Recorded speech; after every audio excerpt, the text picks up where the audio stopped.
পেকে যাওয়া লঙ্কা বা লাল লঙ্কা দিয়ে কিভাবে খুব সহজে বাড়িতে শুকনো লঙ্কা তৈরি করবেন সেটাই আজকে আমি আপনাদের সঙ্গে শেয়ার করব। আর এইভাবে লঙ্কা তৈরি করলে রঙটা যেমন ভালো হবে আর সংরক্ষণও করতে পারবেন, অনেকটা টাকা সাশ্রয় হবে আর দোকান থেকে কেনার প্রয়োজনও পড়বে না। তো চলুন সঠিক পদ্ধতিতে আমি শুকনো লঙ্কা বানানো আপনাদের দেখাই।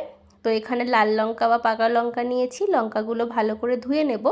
তো এই লঙ্কা কিন্তু বাজারে কিনতেও পাওয়া যায়, অনেক সময় লঙ্কা ঘরে থাকলে লাল হয়ে যায়, সেই লঙ্কা দিয়েই আজকে আপনাদের করে দেখাবো। তো প্রথমে দেখুন এখানে আমি লঙ্কাগুলো ধুয়ে নিয়েছিলাম, নিয়ে কড়াইয়ের মধ্যে জল দিয়ে দিয়েছি লঙ্কাগুলো, দিয়ে লঙ্কাগুলো একটু ফুটিয়ে নেব। এইভাবে যদি লঙ্কা জলে দিয়ে ফুটিয়ে নেন তাহলে কিন্তু লঙ্কার যে রঙটা সেটা যেমন সুন্দর হবে আর লঙ্কাগুলোও কিন্তু দেখতেও ভীষণ ভালো হবে। অনেক সময় লঙ্কা যদি ডাইরেক্ট শুকিয়ে নেন সেক্ষেত্রে লঙ্কা কিন্তু ব্যাকা তেড়া হয়ে যায়। এভাবে জলে দিয়ে যদি সেদ্ধ করে দেন শুকান আর কি, তাহলে কিন্তু লঙ্কাগুলো একদম দোকানের মতোই হবে। একবার আপনারা এরকমভাবে ট্রাই করতে পারেন, কোনো ঝামেলা নেই কিন্তু এরকমভাবে শুকনো লঙ্কা তৈরি করতে। একবার অবশ্যই আপনারা এভাবে ট্রাই করে দেখতে পারেন। আমরা অনেক সময় ঘরে লঙ্কা জমে থাকতে থাকতে লঙ্কা কিন্তু লাল হয়ে যায়, সেক্ষেত্রে ফেলে না দিয়ে এইরকমভাবে আপনারা খুব সহজেই কিন্তু শুকনো লঙ্কা তৈরি করে নিতে পারবেন।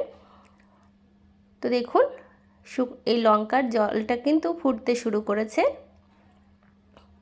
খুব বেশি ফোটানোর দরকার নেই বা খুব বেশি সেদ্ধ করারও প্রয়োজন নেই।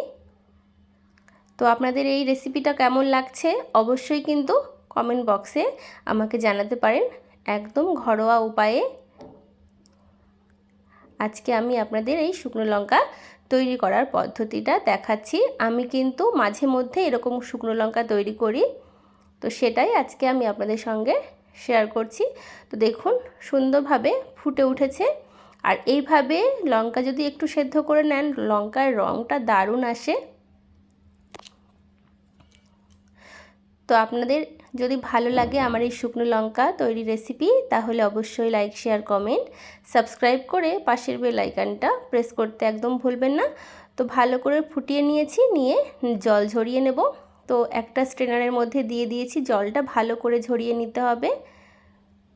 তো আমি একটু চারিদিকে ছড়িয়ে দিচ্ছি, তাহলে জলটা ভালো মতো ঝরে যাবে। তারপরে রৌদ্রে দেব। তো দেখুন আমি এই স্ট্রেনারে করে বা ঝাঁঝরি থালাতে করে রোদ্দুরে দিয়েছি। এরকমভাবে রোদ্দুরে 4-5 দিন রোদ্দুরে দিলেই কিন্তু শুকনো লঙ্কাগুলো ভালো মতো তৈরি হয়ে যাবে। তো দেখুন বন্ধুরা লঙ্কাগুলো কিন্তু ভালো মতো শুকায়নি এখনও, আর একটু সময় লাগবে, মানে আর এখনও 2-3 দিন লাগবে, তারপরে লঙ্কাগুলো কিন্তু প্রপার শুকিয়ে যাবে। তো আমি আগে থেকেই কিছুটা লঙ্কা এরকমভাবে রেডি করে শুকিয়ে রেখেছিলাম, সেটা দেখুন কত সুন্দর রং এসেছে। দেখুন আপনারা যদি তৈরি করেন তাহলে এই শুকনো লঙ্কার রং কিন্তু ঠিক এরকমই আসবে, একদম দোকানের মতো। আর কতটা সুন্দর হয়েছে লঙ্কাগুলো। তো আপনাদের ভালো লাগলে অবশ্যই লাইক শেয়ার কমেন্ট সাবস্ক্রাইব করে পাশের বেল আইকনটা প্রেস করে রাখবেন।